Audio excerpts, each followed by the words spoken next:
శక్తిలో ఇదే స్క్రిప్ట్ ఒకరిదే, అది ఎవరిదో నాకు తెలియదు. స్క్రిప్ట్ ఒకరిదే, పేరాలు అటు ఇటు మారినాయి. జస్ట్ స్క్రిప్ట్ ఒకరిదే, పేరాలు అటు ఇటు మారినాయి. ఇటీవల విచారణ నిర్వహించారు. మీకు విజిలెన్స్ అధికారులు ఏమైనా చెప్పారా? నా లేఅవుట్లోకి వచ్చినట్టు మీ దగ్గర ఏమైనా ప్రూఫ్ ఉందా? విజిలెన్స్ అధికారుల దగ్గర మీరు ఏమైనా వివరణ తీసుకున్నారా? లేదు. విజిలెన్స్ అధికారులు వస్తున్నారనే సమాచారం తెలుసుకుని తన లేఅవుట్లో ఉన్న బోర్డును హడావిడిగా తొలగించేశాడు. విజిలెన్స్ అధికారులు వచ్చారా? వచ్చినట్టు నిరూపించండి. అధికారులు కూడా తూతూ మంత్రంగా తనిఖీలు నిర్వహించి చేతులు దులుపుకొని వెళ్ళిపోయారు.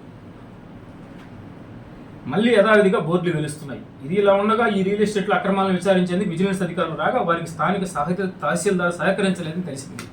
ఇదే మాట మీరు పోయి తహసీల్దార్ని అడగండి. ఆయన దగ్గరికి ఎవరు వచ్చారు? నా లేఅవుట్ గురించి విచారించడానికి విజిలెన్స్ అధికారులు వచ్చారా? ఆయన సహకరించలేదా? దాని గురించి మీరు అడగండి, నేను సహకరిస్తా. ఈ రియాల్టర్ వ్యవహారం హాట్ టాపిక్గా మారింది కావాలో. Okay, no problem.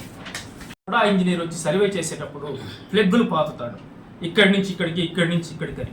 అంతేగాని పుల్లలు చూపించి నేనే ఫ్లాట్ అమ్మల. నేను ఇప్పటికి కూడా సవాల్ చేస్తున్నా, ఈ లేఅవుట్లో ఒక ఫ్లాట్ నేను అమ్ముంటే నేను దేనికైనా సిద్ధం.